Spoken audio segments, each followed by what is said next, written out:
ನಮಸ್ಕಾರ ಸ್ನೇಹಿತರೆ, ಜ್ಞಾನ ಸಿಂಧು ಯೂಟ್ಯೂಬ್ ಚಾನಲ್ಗೆ ತಮಗೆಲ್ಲರಿಗೂ ಸ್ವಾಗತ. ಇವತ್ತು ನಾವು ನೆಟ್ವರ್ಕ್ ಅನಾಲಿಸಿಸ್ದು ಬೇಸಿಕ್ ಸಬ್ಜೆಕ್ಟ್ಸ್ ಅಂದರೆ ಬೇಸಿಕ್ ಕಾನ್ಸೆಪ್ಟ್ಸ್ ಏನಿದೆಯಲ್ಲ ನೆಟ್ವರ್ಕ್ ಅನಾಲಿಸಿಸ್ದು, ಆ ಬೇಸಿಕ್ ಕಾನ್ಸೆಪ್ಟ್ಸಿಂದ ಇವತ್ತು ನೆಟ್ವರ್ಕ್ ಅನಾಲಿಸಿಸ್ ಬಗ್ಗೆ ತಿಳ್ಕೊಳ್ತಾ ಹೋಗೋಣ. ಸೊ ಈ ನೆಟ್ವರ್ಕ್ ಅನಾಲಿಸಿಸ್ನಲ್ಲಿ ಇನಿಷಿಯಲಿ ಒಂದು ಸರ್ಕ್ಯೂಟ್ಸ್, ಯಾವ್ಯಾವ ರೀತಿ ಡಿಫ್ರೆಂಟ್ ಟೈಪ್ಸ್ ಆಫ್ ಸರ್ಕ್ಯೂಟ್ಸ್ ಏನಿದೆ, ಸರ್ಕ್ಯೂಟ್ ಎಲಿಮೆಂಟ್ಸ್ ಏನಿದೆ, ಯಾವ ರೀತಿ ಕನೆಕ್ಷನ್ಸ್ ಬರುತ್ತೆ, ನೆಟ್ವರ್ಕ್ ಅಂದ್ರೇನು, ಸೊ ಸರ್ಕ್ಯೂಟ್ ಅಂದ್ರೇನು, ಟರ್ಮಿನಾಲಜೀಸ್. ಸೊ ಅದಾದ ನಂತರ ನೆಕ್ಸ್ಟು ಸರ್ಕ್ಯೂಟ್ ಅನಾಲಿಸಿಸ್ ಅಂದ್ರೇನು, ಹಾಗೆ ಸಿಂಥಸಿಸ್ ಅಂದ್ರೇನು. ಸೊ ಸರ್ಕ್ಯೂಟ್ ಅನಾಲಿಸಿಸ್ನ ಮಾಡೋದಕ್ಕೆ ಏನೇನು ಸಾಧನಗಳಿದ್ದಾವೆ ಅಂದರೆ different ways to do the circuit analysis. ಆ ಸರ್ಕ್ಯೂಟ್ ಅನಾಲಿಸಿಸ್ನಲ್ಲಿ ಬರುವಂಥ circuit theorems.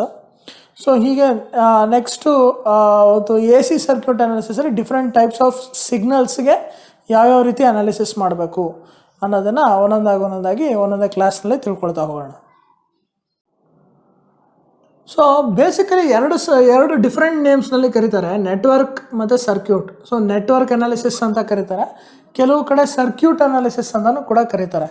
So basically what is the difference between A network analysis are the network and A circuit? So network ಅಂತಂದರೆ ಯಾವುದೇ ಒಂದು interconnection of electrical elements, ಅದು elements ಅಂತ ಕರಿಬೋದು, ಆ ಎಲಿಮೆಂಟ್ಸನ್ನು ನೆಟ್ವರ್ಕ್ ಅಂತ ಕರಿತೀವಿ. ಸೊ ಉದಾಹರಣೆಗೆ ಇಲ್ಲಿ ಡಿಫ್ರೆಂಟ್ ಟೈಪ್ಸ್ ಆಫ್ ರೆಸಿಸ್ಟರ್ಸ್ನ ನಾನಿಲ್ಲಿ ಬರಿತಾ ಇದ್ದೀನಿ.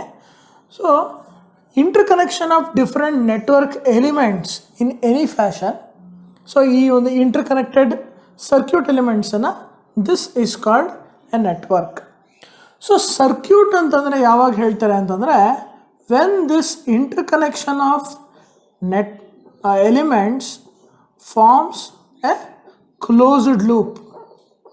ಸೊ ಇಲ್ಲಿ ನೀವು ನೋಡ್ಬೋದು, ಸೇಮ್ ರೆಸಿಸ್ಟರ್ಸ್ನ ನಾನು I have interconnected in such a form that it forms a closed loop. Close ಅಂದರೆ ಒಂದು ಎಲ್ಲಿಂದ ಸ್ಟಾರ್ಟ್ ಆಗಿರುತ್ತೋ ಅಲ್ಲಿಗೆ ಬಂದು ಎಂಡ್ ಆಗುತ್ತೆ in some or the other way. So ಈ ಒಂದು ಫಾರಮ್ನ ಸರ್ಕ್ಯೂಟ್ ಅಂತ ಕರೀತಾರೆ. ಸೊ ನೆಟ್ವರ್ಕಲ್ಲಿ it is just an interconnection of circuit elements. Even this is a network, versus this is not a network. So ಒಂದು interconnection of elements ಯಾವಾಗ ಒಂದು closed loop ಥರ ಕ್ರಿಯೇಟ್ ಆಗುತ್ತೆ, it is called a circuit. So ಯಾವಾಗ interconnection of network just without any loops, just ಹಾಗೆ inter connected ಆಗಿರುತ್ತೆ elements, it is called a network. So even any interconnection of a network element will form the network. In the sense, even the circuit is a form of a network. So basically ಎಲ್ಲಾನು ಕೂಡ ಯಾವುದೇ interconnection of elements ಇದ್ದರೆ it is called a network, and the interconnection of elements which forms a closed loop is called a circuit. So ಸರ್ಕ್ಯೂಟ್ಸಲ್ಲಿ ಮೂರು ರೀತಿ different types of ಸರ್ಕ್ಯೂಟ್ಸ್ನ ನೀವೆಲ್ಲರೂ ಕೇಳಿರ್ತೀರ. ಕ್ಲೋಸ್ಡ್ ಸರ್ಕ್ಯೂಟ್, ಓಪನ್ ಸರ್ಕ್ಯೂಟ್ ಮತ್ತು ಶಾರ್ಟ್ ಸರ್ಕ್ಯೂಟ್ ಅಂತ. In fact this open circuit ಅನ್ನೋ ಟರ್ಮಿನಾಲಜಿನೇ ರಾಂಗ್, ಯಾಕೆಂದರೆ ಸರ್ಕ್ಯೂಟ್ ಯಾವಾಗಲೂ ಕ್ಲೋಸ್ ಇರೋದ್ರಿಂದನೇ ಅದನ್ನು ಸರ್ಕ್ಯೂಟ್ ಅಂತ ಕರೀತಾರೆ. ಹೌವರ್ ಯಾಕದು ಓಪನ್ ಸರ್ಕ್ಯೂಟ್ ಅಂತ ಬಂತು ಅನ್ನೋದನ್ನು ನಾವು ನೋಡೋಣ. ಸೊ ಈಗೇನು ಕ್ಲೋಸ್ ಸರ್ಕ್ಯೂಟ್ ಅನ್ನೋದು ಕೂಡ it is just nothing but a circuit. So ಈಗ ಒಂದು ಫಾರ್ ಎಕ್ಸಾಂಪಲ್ ಒಂದು ಸೋರ್ಸ್ ಇದೆ, ಒಂದು ನೆಟ್ವರ್ಕ್ ಎಲಿಮೆಂಟ್ ಬರಿತೀನಿ. So this is nothing but the closed circuit or just a circuit. ನಾವು ಇನ್ ದಿಸ್ ಕೇಸ್ ಈಗ ಇಲ್ಲಿ ಒಂದು ಸೋರ್ಸ್ ಇದೆ, ವೋಲ್ಟೇಜ್, ಇಲ್ಲಿ ಒಂದು ರೆಸಿಸ್ಟೆನ್ಸ್ ಇದೆ. So some current will flow. So this is nothing but the circuit. Now into this circuit I will introduce an element, let us say one switch. So ಒಂದು ಸ್ವಿಚ್ಚನ್ನು introduce ಮಾಡಿದ್ದೀನಿ ಇಲ್ಲಿ. ನಾವು this circuit when the switch is closed, switch close ಆಗಿದ್ದಾಗ this circuit is said to be a closed circuit. Okay, when the switch is open it is said to be an open circuit. So ಇಲ್ಲಿ ಏನಾಗ್ತಾ ಇದೆ ಅಂತಂದರೆ deliberately, actually there is a circuit already. ಆ ಸರ್ಕ್ಯೂಟನ್ನು ನಾನು deliberately using a switch electrical connectivity ಏನಿದೆಯಲ್ಲ, ಆ electrical ಒಂದು ಏನು ಇಲ್ಲಿಂದ ಕರೆಂಟ್ ಫ್ಲೋ ಆಗೋವಂಥ ಒಂದು ಏನು ಎಬಿಲಿಟಿ ಏನಿದೆಯಲ್ಲ, ಅದನ್ನು I am inhibiting it by using switch. So ಆ ಸ್ವಿಚ್ಚನ್ನ ನಾನು ಓಪನ್ ಮಾಡಿದಾಗ ಈ ಸರ್ಕ್ಯೂಟ್ ಏನಿದೆಯೋ ಅದು ಓಪನ್ ಆಗ್ತಾ ಇದೆ. ಸೊ ಆ್ಯಕ್ಚುಲಿ ಕರೆಂಟ್ ಫ್ಲೋ ಆಗೋದಕ್ಕೆ ಅಲೋ ಮಾಡ್ತಾ ಇಲ್ಲ. So that is why this circuit is called A open circuit when the switch is open. And when the switch is close, the circuit will gets fulfilled, so it is called a closed circuit. Now what is short circuit? So short circuit ಅಂದರೆ ಏನಪ್ಪ ಅಂತಂದರೆ, ಯಾವುದೇ ಒಂದು voltage source ಏನಿದೆಯಲ್ಲ, ಆ ಸೋರ್ಸನ್ನು across ಒಂದು zero resistance ಪಾತನ್ನು ಕೊಟ್ಟರೆ it is called A short circuit basically. So ಇಲ್ಲಿ ಈಗ ಒಂದು ರೆಸಿಸ್ಟೆನ್ಸ್ ಇದೆ, ಇದನ್ನು ನಾನು ಹೀಗೆ ಬೈಪಾಸ್ ಮಾಡಿದ್ರೆ, ನಾನು suppose this bypassing is called a short circuit. So ಇವಾಗ ಏನಾಯಿತು, the source current will directly flow in this direction. So ಹೀಗೆ ಬಂದು ಹೀಗೆ ಬರುತ್ತೆ. ಸೊ ಅವಾಗ ಏನು ಹೇಳ್ತೀವಿ, the source has been shorted ಅಂತ ಕರಿತೀವಿ. ಅಂದರೆ ಇದು ಶಾರ್ಟ್ ಮಾಡಿದೆ, ಇದನ್ನು ಶಾರ್ಟಿಂಗ್ ಲಿಂಕ್ ಅಂತಲೂ ಕರೀತಾರೆ. ಸೊ ಯಾವಾಗ ಈ ಸೋರ್ಸನ್ನು ನಾನು ಶಾರ್ಟ್ ಮಾಡ್ತೀನಿ using A conductor are using A zero resistance path, so directly ಈ ಒಂದು ವೋಲ್ಟೇಜ್ ಸೋರ್ಸ್ನ ನಾನು ಯಾವಾಗ ಶಾರ್ಟ್ ಮಾಡಿದ್ದೀನಿ, it is called A short circuit. So basically ಇದು 3 ಡಿಫ್ರೆಂಟ್ ಟೈಪ್ಸ್ ಆಫ್ ಸರ್ಕ್ಯೂಟ್.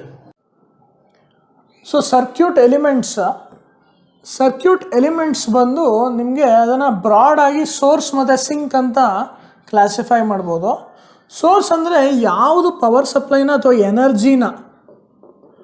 ಎನರ್ಜಿನ ಯಾವುದು ಕೊಡೋದಕ್ಕೆ ಸಾಧ್ಯನೋ ಅದನ್ನು ಸೋರ್ಸ್ ಅಂತ ಕರಿತೀವಿ. ಹಾಗೆ ಸಿಂಕ್ ಅಂದರೆ ಯಾವುದು ಆ ಎನರ್ಜಿನ ಯೂಟಿಲೈಸ್ ಮಾಡ್ಕೊಳಕ್ಕಾಗತ್ತೋ, ಸೊ ಯೂಟಿಲೈಸ್ ಮಾಡ್ಕೊಳ್ಳೋವಂಥ ಒಂದು ಎಲಿಮೆಂಟ್ಸನ್ನು ಸಿಂಕ್ ಅಂತ ಕರಿತೀವಿ. ಸೊ ನಾರ್ಮಲಿ ಎಷ್ಟೋ ಸೋರ್ಸ್ಗಳು ಈವನ್ ಸಿಂಕ್ ಆಗಿ ಕೂಡ ವರ್ಕ್ ಮಾಡ್ತವೆ. ಸೊ ಎಷ್ಟೋ ಸಿಂಕ್ಗಳು ಕೂಡ ಸೋರ್ಸ್ ಆಗಿ ಕೂಡ ವರ್ಕ್ ಮಾಡ್ತವೆ. ಸೊ ಬೇಸಿಕಲಿ ಇದರಲ್ಲಿ ಎಲಿಮೆಂಟ್ಸನ್ನು ನಾವು ಸೋರ್ಸ್ ಮತ್ತು ಸಿಂಕ್ ಅಂತ 100% ಒಂದು ಡಿಮಾರ್ಕೇಷನ್ ಹಾಕಿ ಕ್ಲಾಸಿಫೈ ಮಾಡಲಿಕ್ಕೆ ಆಗೋದಿಲ್ಲ ಇವತ್ತಿನ ಎಲಿಮೆಂಟ್ಸ್ ಕಂಡೀಷನ್ಸಲ್ಲಿ. ಸೊ ಯಾವ್ಯಾವುದು ಎನರ್ಜಿನ ಯಾವ ಪಾಯಿಂಟ್ ಆಫ್ ಟೈಮ್ನಲ್ಲಿ ಎನರ್ಜಿನ ಕೊಡೋದಕ್ಕೆ ಸಾಧ್ಯನೋ ಅದೆಲ್ಲನೂ ಕೂಡ ನಾವು ಸೋರ್ಸ್ ಅಂತ ಕರಿಬೋದು. ಯಾವ ಒಂದು ಎಲಿಮೆಂಟ್ಸು ಈ ಎನರ್ಜಿನ ಯೂಟಿಲೈಸ್ ಮಾಡ್ಕೊಳತ್ತೋ ಅದನ್ನೆಲ್ಲ ಕೂಡ ನಾವು ಸಿಂಕ್ ಅಂತ ಕರಿಬಹುದು. ಸೊ ಫಾರ್ ಎಕ್ಸಾಂಪಲ್ ಸೋರ್ಸ್ ಅಂದರೆ ನಿಮಗೆ fully charged battery is a source. ನಮ್ಮ ಆಲ್ಟರ್ನೇಟರ್ ಅಥವಾ DC ಜನರೇಟರ್ ಅಥವಾ ಡೀಸೆಲ್ ಜನರೇಟರ್ಸ್ ಇವೆಲ್ಲನೂ ಕೂಡ ಸೋರ್ಸ್. ಯಾಕೆ? It is able to provide energy to the utilities which want to receive this energy and do some kind of useful work. So sink ಅಂದರೆ ಯಾವುದು? ನಮ್ಮ ಎಲ್ಲ ಲೋಡ್ಸ್ ಏನೇನು ಬರುತ್ತೋ, ನಮ್ಮ ಎಲ್ಲ ಒಂದು ಎಲಿಮೆಂಟ್ಸು ಯಾವುದು ಈ ಎನರ್ಜಿನ ಯೂಟಿಲೈಸ್ ಮಾಡ್ಕೊಳ್ಳುತ್ತೋ, ನಮ್ಮಲ್ಲಿರುವಂಥ ಎಲ್ಲ ಅಪ್ಲಯನ್ಸಸ್ ಎಲ್ಲನೂ ಕೂಡ these are all sink. So ಈ ಎಲಿಮೆಂಟ್ಸನ್ನು ಎಗೈನ್ ಈ ಸೋರ್ಸಸ್ನಲ್ಲಿ ಎಗೈನ್ ನಿಮಗೆ ಮೇಯ್ನಾಗಿ these are all energy sources. So ಈ ಎನರ್ಜಿ ಸೋರ್ಸಸ್ 2 ರೀತಿ ಡಿವೈಡ್ ಮಾಡ್ತೀವಿ. ಒಂದು ವೋಲ್ಟೇಜ್ ಸೋರ್ಸ್, ಇನ್ನೊಂದು ಕರೆಂಟ್ ಸೋರ್ಸ್ ಅಂತ ಅಂದ್ಬಿಟ್ಟು. ಸೊ ಯಾವ ಒಂದು ಸೋರ್ಸಲ್ಲಿ ಕಾನ್ಸ್ಟೆಂಟ್ ವೋಲ್ಟೇಜ್ನ ಇಟ್ಕೊಂಡು ಆ ಒಂದು ಸೋರ್ಸು ಎನರ್ಜಿನ ಸಪ್ಲೈ ಮಾಡುತ್ತೋ ಅಥವಾ ಪವರ್ನ ಸಪ್ಲೈ ಮಾಡುತ್ತೋ ಅದನ್ನು ವೋಲ್ಟೇಜ್ ಸೋರ್ಸ್ ಅಂತ ಕರಿತೀವಿ. ಯಾವ ಒಂದು ಸೋರ್ಸು ಕರೆಂಟನ್ನ ಕಾನ್ಸ್ಟೆಂಟ್ ಇಟ್ಕೊಂಡು ಪವರ್ನ ಸಪ್ಲೈ ಮಾಡುತ್ತೋ ಅದನ್ನು ಕರೆಂಟ್ ಸೋರ್ಸ್ ಅಂತ ಕರಿತೀವಿ.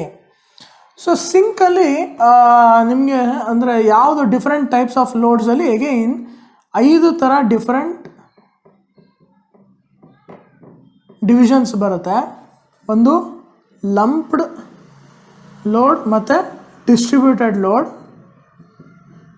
Next linear load, non linear load, active load, passive loads, finite infinite loads, next ಇಲ್ಲಿ ಯೂನಿಲ್ಯಾಟ್ರಲ್ ಆ್ಯಂಡ್ ಬೈಲ್ಯಾಟ್ರಲ್. ಸೊ ಈ ಥರ ಡಿಫ್ರೆಂಟ್ ಟೈಪ್ಸ್ ಆಫ್ ಎಲಿಮೆಂಟ್ಸ್ ಅಂತ ಕರಿಬೋದು. Lumped element, distributed element, linear, non linear, active, passive, finite, infinite, unilateral and bilateral elements. So ಇದನ್ನು LLFPB ಅಂತಲೂ ಕರೀತಾರೆ. ಅಂದರೆ lumped, linear, finite, passive, bilateral ಅಂತ. ಸೊ ಹಂಗೆ ಲಂಪ್ಡ್ಗೆ ಆಪೋಸಿಟ್ ಬಂದು ಡಿಸ್ಟ್ರಿಬ್ಯೂಟೆಡ್, ಲೀನಿಯರ್ಗೆ ಆಪೋಸಿಟ್ ಬಂದು ನಾನ್ ಲೀನಿಯರ್, ಫೈನೈಟ್ಗೆ ಆಪೋಸಿಟ್ ಬಂದು ಇನ್ಫೈನೈಟ್, ಪ್ಯಾಸಿವ್ಗೆ ಆಪೋಸಿಟ್ ಬಂದು ಆ್ಯಕ್ಟಿವ್, ಬೈಲ್ಯಾಟ್ರಲ್ಗೆ ಆಪೋಸಿಟ್ ಬಂದು ಯೂನಿಲ್ಯಾಟ್ರಲ್. ಸೊ ಈ ರೀತಿ ಡಿಫ್ರೆಂಟ್ ಟೈಪ್ಸ್ ಆಫ್ ಎಲಿಮೆಂಟ್ಸ್ ಇದೆ. ಇದನ್ನು ಇನ್ ಡೀಟೇಲ್ ಆಗಿ ನೋಡೋಣ. ಸೊ ಯಾವ ಒಂದು ಡಿವೈಸನ್ನು ನಾವು ಒಂದು ಸ್ಮಾಲ್ ಎಲಿಮೆಂಟ್ಸ್ನಲ್ಲಿ ನಾವು ಇದನ್ನು ರೆಪ್ರೆಸೆಂಟ್ ಮಾಡ್ಬೋದು, ಅಥವಾ ಯಾವ ಒಂದು ಡಿವೈಸ್ದು ಸರ್ಕ್ಯೂಟನ್ನು ಒಂದು ಸಿಂಪಲ್ ಎಲಿಮೆಂಟ್ಸ್ನ ಯುಟಿಲೈಸ್ ಮಾಡಿ ನಾವು ಒಂದು ಸಿಂಪಲ್ ಸರ್ಕ್ಯೂಟ್ನಲ್ಲಿ ಡಿಫೈನ್ ಮಾಡ್ಬೋದು. ಸೊ ಆ ಒಂದು ಡಿವೈಸನ್ನು ಅಥವಾ ಆ ಒಂದು ಸರ್ಕ್ಯೂಟನ್ನು ಲಂಪ್ಡ್ ಸರ್ಕ್ಯೂಟ್ ಅಂತ ಕರೀತಾರೆ, ಅಥವಾ ಆ ಎಲಿಮೆಂಟ್ಸನ್ನು ಲಂಪ್ಡ್ ಎಲಿಮೆಂಟ್ಸ್ ಅಂತ ಕರೀತಾರೆ. ಸೊ ನಾರ್ಮಲ್ ಆಗಿ ನಾವು ಯೂಸ್ ಮಾಡೋವಂಥ ಎಲಿಮೆಂಟ್ಸ್ ಬಂದು ರೆಸಿಸ್ಟೆನ್ಸು, ಇಂಡಕ್ಟೆನ್ಸು, ಕೆಪಾಸಿಟೆನ್ಸಸ್ಸು. ಸೊ ಈಗ ಈ ಲಂಪ್ಡ್ ಸರ್ಕ್ಯೂಟಲ್ಲಿ ಏನಾಗುತ್ತೆ ಅಂತಂದರೆ, ಓಕೆ, ಅದಕ್ಕೂ ಮುಂಚೆ ಡಿಸ್ಟ್ರಿಬ್ಯೂಟೆಡ್ ಸರ್ಕ್ಯೂಟ್ಗೂ ಲಂಪ್ಡ್ ಸರ್ಕ್ಯೂಟ್ಗೂ ಯಾವ ರೀತಿ ವ್ಯತ್ಯಾಸ ಬರುತ್ತೆ ಅಂದರೆ, ಡಿಸ್ಟ್ರಿಬ್ಯೂಟೆಡ್ ಸರ್ಕ್ಯೂಟ್ನಲ್ಲಿ ಆ ಒಂದು ಸರ್ಕ್ಯೂಟನ್ನು ನಾವು ಯಾವುದೇ ಒಂದು ಸ್ಮಾಲ್ ಎಲಿಮೆಂಟಿಂದ ಅದನ್ನು ಡಿಫೈನ್ ಮಾಡಲಿಕ್ಕೆ ಸಾಧ್ಯ ಇಲ್ಲ. ಸೊ ಈ ಲಂಪ್ಡ್ ಸರ್ಕ್ಯೂಟ್ಗೂ ಡಿಸ್ಟ್ರಿಬ್ಯೂಟೆಡ್ ಸರ್ಕ್ಯೂಟ್ಗೂ ಹೇಗೆ ವ್ಯತ್ಯಾಸ ಬರುತ್ತೆ ಅಂತಂದರೆ, ಈಗ ಒಂದು ಟ್ರಾನ್ಸ್ಮಿಷನ್ ಲೈನ್ ಇದೆ. ಸೊ ಈ ಟ್ರಾನ್ಸ್ಮಿಷನ್ ಲೈನು ಲೆಟಸ್ ಇದೊಂದು 220 kV ಲೈನ್ ಅಂತ ಇಟ್ಕೊಳ್ಳೋಣ, high voltage transmission line which is passing through some 100 ಕಿಲೋಮೀಟರ್ಸಲ್ಲಿ ಹೋಗ್ತಾ ಇದೆ ಅಂತ ಇಟ್ಕೊಳ್ಳೋಣ, ಇಷ್ಟು ಲೈನು. ಸೊ ಇಲ್ಲಿ 220 kV ವೋಲ್ಟೇಜ್ಗೆ ಸಮ್ ಕರೆಂಟು ಕೂಡ ಫ್ಲೋ ಆಗ್ತಾ ಇದೆ based on the load on the other end. So ಈಗ ಇಷ್ಟು ದೊಡ್ಡ ಕಂಡಕ್ಟರ್ಗೆ ಇಲ್ಲಿ ಪ್ರತಿಯೊಂದು ಪಾಯಿಂಟಲ್ಲೂ ಕೂಡ ರೆಸಿಸ್ಟೆನ್ಸ್ ಇರುತ್ತೆ, ಹೌದಾ? ಯಾಕಂದರೆ ಇಷ್ಟುದ್ದ ಕಂಡಕ್ಟರ್ ಇದೆ ಅಂತಂದರೆ this conductor will have its own resistance defined. ಅಂದರೆ ಒಂದೊಂದು ಮೀಟರ್ಗೂ ಕೂಡ, ಒಂದೊಂದು ಸೆಗ್ಮೆಂಟ್ಗೂ ಕೂಡ, ಒಂದೊಂದು ಫೈನೈಟ್ ಎಲಿಮೆಂಟ್ ಅನಾಲಿಸಿಸ್ ಅಂತ ಕರೀತಾರೆ. ಅಂದರೆ ಒಂದು ಸ್ಮಾಲ್ ಫೈನೈಟ್ ಎಲಿಮೆಂಟ್ಸ್ ಆಗಿ ನಾವು ತೊಗೊಂಡ್ರೂ ಕೂಡ ಪ್ರತಿಯೊಂದು ಎಲಿಮೆಂಟ್ನಲ್ಲೂ ಕೂಡ ದರ್ ಇಸ್ ಎ ರೆಸಿಸ್ಟೆನ್ಸ್. ಇದೊಂದು 0.5 ಓಮ್ಸ್ ಇದೆ ಅಂತ ಇಟ್ಕೊಳ್ಳೋಣ. ಹಾಗೆ 0.5 ಕಂಟಿನ್ಯೂಸ್ ಆಗಿ 0.5 ಓಮ್ಸ್ ಹೀಗಿದೆ. ಅಂದರೆ ಒಂದು ಸೀರೀಸ್ನಲ್ಲಿ ನಿಮಗೆ ಕಾಣ್ತಾ ಹೋಗುತ್ತೆ. ನಾವು this resistance is available across this 100 kilometres, ಹೌದಾ? ನೆಕ್ಸ್ಟ್ ಇದು ರೆಸಿಸ್ಟೆನ್ಸ್ ಕತೆ ಆದರೆ ಇಂಡಕ್ಟೆನ್ಸ್. ಸೊ ನೆಕ್ಸ್ಟ್ ಬಂದು AC ಇನ್ಪುಟ್ ಕೊಟ್ಟಾಗ ಈ ಒಂದು ಲೈನಲ್ಲಿ ಇಂಡಕ್ಟೆನ್ಸ್ ಕಾಣಿಸ್ಕೊಡುತ್ತೆ. ಸೊ ಆ ಒಂದು ಲೈನ್ ರಿಯಾಕ್ಟೆನ್ಸ್ ಏನಿದೆಯಲ್ಲ, that is distributed across this conductor continuously. So ಇದೊಂದು ಪಾರ್ಟಲ್ಲಿ ತೊಗೊಂಡ್ರೆ ಎಷ್ಟೋ ಒಂದು ಹೆನ್ರಿ ಸಿಗ್ಬೋದು ನಿಮಗೆ ಇಂಡಕ್ಟೆನ್ಸು. ಹಾಗೆ ಈ ಎಷ್ಟು ಹೆನ್ರಿ ಇದೆಯೋ ಅದು ಕಂಟಿನ್ಯೂಸ್ ಆಗಿ this is around 200 milli henry ಇದೆ ಅಂತ ಇಟ್ಕೊಳ್ಳೋಣ. This 200 milli henry is distributed across this line. ಅಂದರೆ ಇಲ್ಲಿ 200, ಇಷ್ಟಕ್ಕೆ 200 ಹೀಗೆ it is distributed across this line, entire line. ಕೆಪಾಸಿಟೆನ್ಸು ಹಾಗೇ ಇದು ಇಲ್ಲಿ ನಿಮಗೆ ಅರ್ಥ ಇರುತ್ತೆ. ಈ ಅರ್ಥಗೆ ಈ ಒಂದು ಟ್ರಾನ್ಸ್ಮಿಷನ್ ಲೈನ್ ಏನಿದೆಯಲ್ಲ, it kind of forms as a capacitor and this capacitance is distributed across this line. So ಇಲ್ಲಿ charge accumulation because of this ಏನು ಹೇಳ್ತಾರೆ, conductor carrying that high voltage will happen across this line. So ಇದರಿಂದ capacitance ಕೂಡ ಇದ್ರ ಮೇಲೆ form ಆಗುತ್ತೆ. So ಈ transmission ಲೈನಲ್ಲಿ ನೀವು ಜಸ್ಟ್ ಒಂದು ಇಡೀ ಟ್ರಾನ್ಸ್ಮಿಷನ್ ಲೈನನ್ನು ನಾನು ಡೈರೆಕ್ಟಾಗಿ ಇದು ಇಷ್ಟು ರೆಸಿಸ್ಟೆನ್ಸು, ಇಷ್ಟು ಇಂಡಕ್ಟೆನ್ಸಸ್ಸು, ಇಷ್ಟು ಕೆಪಾಸಿಟೆನ್ಸು ಅಂತ ಅಂದ್ಬಿಟ್ಟು ನಾನು ಡಿಫೈನ್ ಮಾಡೋದಕ್ಕೆ ಸಾಧ್ಯ ಇಲ್ಲ. ಯಾಕೆ ಅಂತಂದರೆ this entire conductor has a resistance, inductance and capacitance distributed across the entire circuit.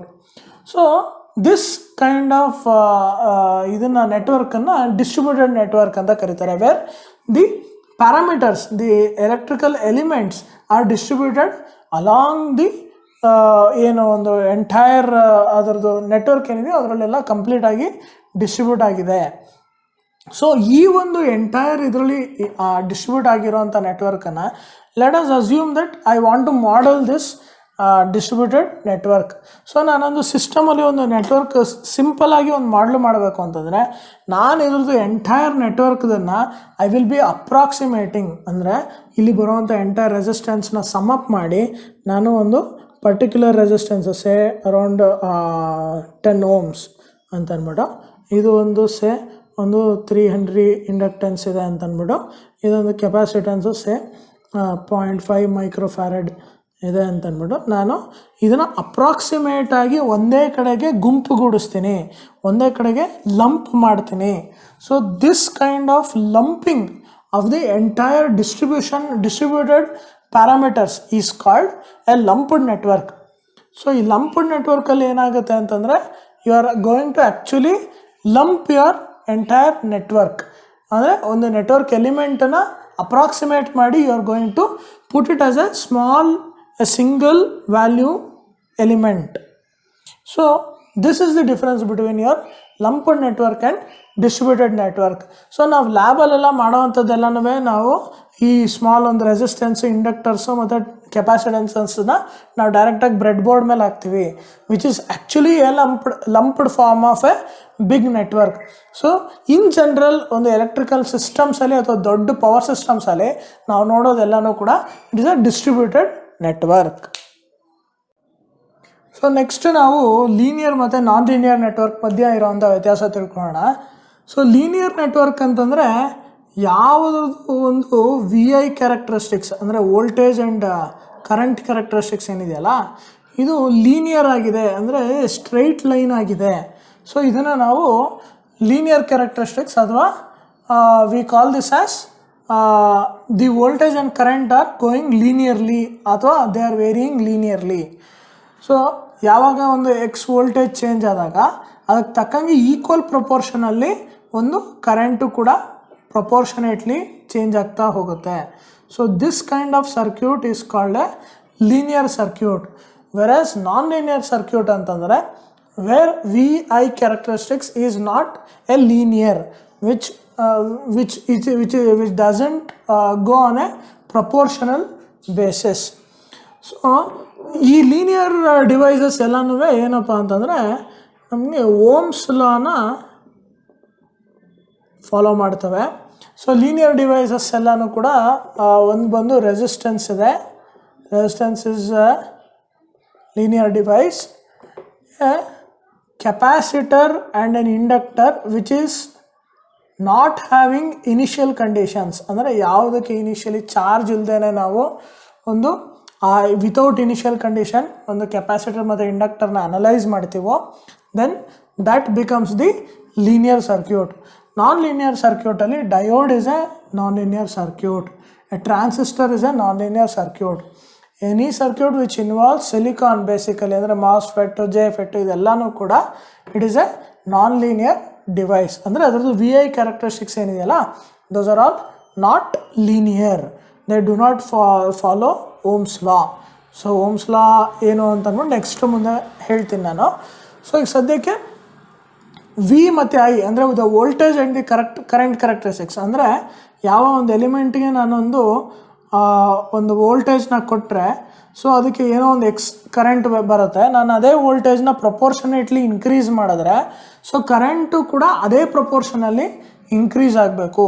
So ಆ ಒಂದು ಕ್ಯಾರೆಕ್ಟರಿಸ್ಟಿಕ್ಸ್ನ ಫಾಲೋ ಮಾಡುವಂಥ ಎಲಿಮೆಂಟ್ಸ್ ಎಲ್ಲನೂ ಕೂಡ ಲೀನಿಯರ್ ಎಲಿಮೆಂಟ್ಸ್ ಅಂತ ಕರೀತಾರೆ. ಸೊ ನೆಕ್ಸ್ಟ್ ಬಂದು ಪ್ಯಾಸಿವ್ ಮತ್ತು ಆ್ಯಕ್ಟಿವ್ ಎಲಿಮೆಂಟ್ಸ್.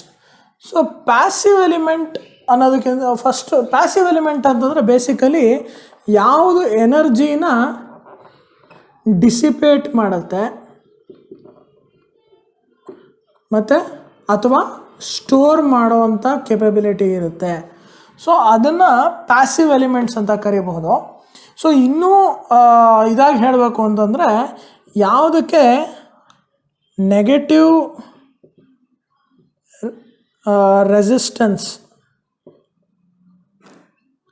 ಅಥವಾ ಯಾವುದಕ್ಕೆ ಒಂದು ಈ ಎನರ್ಜಿನ ಹೆಚ್ಚಿಗೆ ಮಾಡೋವಂಥ ಕೆಪಬಿಲಿಟಿ ಇರೋದಿಲ್ಲ, ಅಥವಾ ಯಾವುದಕ್ಕೆ ಎನರ್ಜಿನ ಕೊಡೋವಂಥ ಕೆಪಬಿಲಿಟಿ ಇರೋದಿಲ್ಲ. ಸೊ ಓನ್ಲಿ ಎನರ್ಜಿನ ಯೂಟಿಲೈಸ್ ಮಾಡ್ಬೋದು, ಇಲ್ಲ ಸ್ಟೋರ್ ಮಾಡ್ಬೋದು.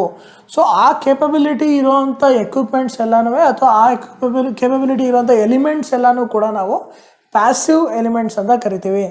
ಸೊ ಯಾವ ಎಕ್ವಿಪ್ಮೆಂಟಿಗೆ ಯಾವ ಎಲಿಮೆಂಟಿಗೆ ಎನರ್ಜಿನ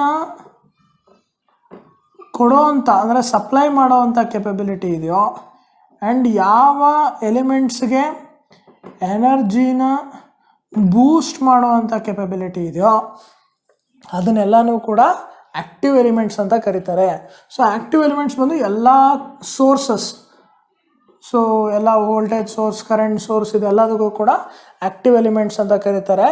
ಹಾಗೆಯೇ ಆಂಪ್ಲಿಫೈಯರ್ಸ್. ಸೊ ಯಾವುದಕ್ಕೆ ಈ ಎನರ್ಜಿನ ಬೂಸ್ಟ್ ಮಾಡೋವಂಥ ಕೆಪಬಿಲಿಟಿ ಇದೆಯೋ ಅದನ್ನೆಲ್ಲನೂ ಕೂಡ ಆ್ಯಕ್ಟಿವ್ ಎಲಿಮೆಂಟ್ಸ್ ಅಂತ ಕರೀತಾರೆ. ಪ್ಯಾಸಿವ್ ಎಲಿಮೆಂಟ್ಸ್ ಬಂದು example resistance, capacitor and inductor. So resistance completely ಎನರ್ಜಿನ ಡಿಸಿಪೇಟ್ ಮಾಡೋವಂಥ element. Capacitor and inductor they store the energy, however they do not have the capability to boost the energy. So store ಮಾಡುತ್ತೆ, ಅದನ್ನು again ಕಳಿಸುತ್ತೆ, ಅದನ್ನು dissipate ಮಾಡ್ತಾ ಕಳಿಸುತ್ತೆ. Again there is a dissipation factor because of the ಅದರಲ್ಲಿ ಇರೋವಂಥ ಒಂದು resistances, ಅದರಲ್ಲಿ ಒಂದು ಆ ಎಲಿಮೆಂಟ್ಸ್ನಲ್ಲಿ ಇನ್ಹೆರೆಂಟ್ ಆಗಿ ಇರೋವಂಥ ರೆಸಿಸ್ಟೆನ್ಸಸ್ಸಿಂದ ಆ ಸ್ಟೋರ್ಡ್ ಎನರ್ಜಿನ ಕಳಿಸೋವಾಗ ಅದರಲ್ಲಿ ಎನರ್ಜಿ ಕೂಡ ಸ್ವಲ್ಪ ಮಟ್ಟಿಗೆ ಡಿಸಿಪೇಟ್ ಆಗುತ್ತೆ. ಸೊ ಪ್ಯಾಸಿವ್ ಎಲಿಮೆಂಟ್ ಅಂದರೆ ಯಾವುದಕ್ಕೆ ಬೇಸಿಕಲಿ ಎನರ್ಜಿ ಬೂಸ್ಟ್ ಮಾಡೋದ ಕೆಪಬಿಲಿಟಿ ಇಲ್ಲ, ಯಾವುದಕ್ಕೆ ನೆಗೆಟಿವ್ ರೆಸಿಸ್ಟೆನ್ಸಸ್ ಇಲ್ಲ. ಸೊ ಅದೆಲ್ಲನೂ ಕೂಡ ಈ ಒಂದು ಪ್ಯಾಸಿವ್ ಎಲಿಮೆಂಟ್ಸ್ ಒಂದು ಇದರಲ್ಲಿ ಬಂದ್ಬಿಡುತ್ತೆ. ಸೊ ನೆಕ್ಸ್ಟ್ ಬಂದು ಬೈಲ್ಯಾಟ್ರಲ್ ಮತ್ತು ಯೂನಿಲ್ಯಾಟ್ರಲ್. ಸೊ ಬೈಲ್ಯಾಟ್ರಲ್ ಅಂತಂದರೆ ಯಾವ ಎಲಿಮೆಂಟ್ಸ್ ಯಾವುದೇ ಡೈರೆಕ್ಷನಿಂದ ಅದನ್ನು ಕರೆಂಟ್ ಕೊಟ್ಟರು, ಅಥವಾ ಯಾವುದೇ ಡೈರೆಕ್ಷನಿಂದ ಅದನ್ನು ಎನರ್ಜೈಸ್ ಮಾಡಿದ್ರು ಒಂದೇ ರೀತಿ ಕ್ಯಾರೆಕ್ಟರಿಸ್ಟಿಕ್ಸ್ ಇರೋವಂಥ ಒಂದು ಎಲಿಮೆಂಟ್ಸನ್ನು ಬೈಲ್ಯಾಟ್ರಲ್ ಎಲಿಮೆಂಟ್ ಅಂತ ಕರೀತಾರೆ. ಫಾರ್ ಎಕ್ಸಾಂಪಲ್ ರೆಸಿಸ್ಟೆನ್ಸ್ಗೆ ನೀವು ಸೋರ್ಸನ್ನು ಈ ಕಡೆಯಿಂದ ಕೊಟ್ಟರು ಓಕೆ, ಇಲ್ಲ ಈ ಕಡೆಯಿಂದ ಕೊಟ್ಟರು ಓಕೆ, ಯಾವ ಕಡೆಯಿಂದ ಕೊಟ್ಟರು ಕೂಡ ತನ್ನ ಎನರ್ಜಿ ಡಿಸಿಪೇಷನ್ ಮಾಡೋವಂಥ ಒಂದು ಕೇಪಬಿಲಿಟಿನ ಹಾಗೇ ಇರುತ್ತೆ. ಅಂದರೆ it provides it's characteristics in the similar way. ಅಂದರೆ ನಾವು ಡೈರೆಕ್ಷನ್ ಆಫ್ ದಿ ಕರೆಂಟನ್ನು ಚೇಂಜ್ ಮಾಡಿದ ತಕ್ಷಣವೇ ಅದಕ್ಕೇನು ಕೂಡ ಒಂದು ವ್ಯತ್ಯಾಸ ಕಾಣೋದಿಲ್ಲ. ಸೊ ಅಂಥ ಎಲಿಮೆಂಟ್ಸ್ನ ಬೈಲ್ಯಾಟ್ರಲ್ ಎಲಿಮೆಂಟ್ಸ್ ಅಂತ ಕರೀತಾರೆ. ಸೊ ಯಾವುದಪ್ಪ ಯೂನಿಲ್ಯಾಟ್ರಲ್ ಎಲಿಮೆಂಟ್ಸ್ ಅಂತಂದರೆ, ಯಾವ ಒಂದು ಎಲಿಮೆಂಟ್ ಒಂದು ಸೈಡಲ್ಲಿ ಕರೆಂಟ್ನ ಕೊಟ್ಟಾಗ ಒಂದು ರೀತಿ ಕ್ಯಾರೆಕ್ಟರಿಸ್ಟಿಕ್ಸ್, ಇನ್ನೊಂದು ಸೈಡಿಂದ ಕರೆಂಟನ್ನು ಕೊಟ್ಟಾಗ ಬೇರೆ ರೀತಿ ಕ್ಯಾರೆಕ್ಟರಿಸ್ಟಿಕ್ಸ್ನ ತೋರಿಸುತ್ತೋ ಅದನ್ನು ಯೂನಿಲ್ಯಾಟ್ರಲ್ ಎಲಿಮೆಂಟ್ ಅಂತ ಕರೀತಾರೆ. ಫಾರ್ ಎಕ್ಸಾಂಪಲ್ ಡಯೋಡ್ಗೆ ನಾವು ಪಿ ಮತ್ತು ಎನ್ ಜಂಕ್ಷನಲ್ಲಿ ಪಿ ಸೈಡ್ಗೆ ನಾನು ಪಾಸಿಟಿವ್ನ ಕೊಟ್ಟು ಎನ್ ಸೈಡ್ಗೆ ನೆಗೆಟಿವ್ ಕೊಟ್ಟಾಗ it acts in a forward biased mode. So ಆ ಟೈಮಲ್ಲಿ ಇದು ಒಂದು ಕರೆಂಟನ್ನ ಫ್ಲೋನ ಅಲೋ ಮಾಡುತ್ತೆ. ಸೊ ರಿವರ್ಸ್ ಮಾಡಿದಾಗ, ಅಂದರೆ ಪಿ ಸೈಡ್ಗೆ ನೆಗೆಟಿವ್ ಮತ್ತು ಎನ್ ಸೈಡ್ಗೆ ಪಾಸಿಟಿವ್ನ ಕೊಟ್ಟು ನಾನು ರಿವರ್ಸ್ ಸಪ್ಲೈನ ನಾನು ಇದಕ್ಕೆ ಫೀಡ್ ಮಾಡಿದಾಗ this will not allow the current to flow. So reverse biased diode ಥರ ವರ್ಕ್ ಮಾಡುತ್ತೆ. ಸೊ ಆವಾಗ ಕರೆಂಟ್ ಫ್ಲೋ ಆಗೋದಿಲ್ಲ. So this is a unilateral element. So ಒಂದು ಡೈರೆಕ್ಷನಲ್ಲಿ ಒಂದು ರೀತಿ ಕ್ಯಾರೆಕ್ಟರಿಸ್ಟಿಕ್ಸು, ಇನ್ನೊಂದು ಡೈರೆಕ್ಷನಲ್ಲಿ ಇನ್ನೊಂದು ರೀತಿ ಕ್ಯಾರೆಕ್ಟರಿಸ್ಟಿಕ್ಸ್ನ ತೋರಿಸೋವಂಥ ಒಂದು ಎಲಿಮೆಂಟನ್ನು ಯೂನಿಲ್ಯಾಟ್ರಲ್ ಎಲಿಮೆಂಟ್ ಅಂತ ಕರೀತಾರೆ. ಸೊ ನೋಡಿದ್ರಲ್ಲ ಸ್ನೇಹಿತರೆ, ಇದು ಡಿಫ್ರೆಂಟ್ ಟೈಪ್ಸ್ ಆಫ್ ಆ್ಯಕ್ಟಿವ್ ಮತ್ತು ಡಿಫ್ರೆಂಟ್ ಟೈಪ್ಸ್ ಆಫ್ ಸೋರ್ಸ್ ಮತ್ತು ಸಿಂಕ್, ಅಂದರೆ ಸರ್ಕ್ಯೂಟ್ ಎಲಿಮೆಂಟ್ಸನ್ನು ಯಾವ್ಯಾವ ರೀತಿ ವಿಂಗಡಣೆ ಮಾಡ್ಬೋದು ಅನ್ನೋದ್ರ ಬಗ್ಗೆ ಒಂದು ಸ್ಮಾಲ್ ವಿಡಿಯೋ ಇದು. Please keep watching Jnanasindhu YouTube channel. Thank you. ಈ ನನ್ನ ಲೆಕ್ಚರ್ ನಿಮಗೆ ಇಷ್ಟ ಆಗಿದರೆ ನಿಮ್ಮ ಅಭಿಪ್ರಾಯಗಳನ್ನು ಕಮೆಂಟ್ಸ್ ಬಾಕ್ಸ್ನಲ್ಲಿ ತಿಳಿಸಿ. Please subscribe to our YouTube channel Jnanasindhu. Thanks for watching. For more updates please keep watching Jnanasindhu. Thank you.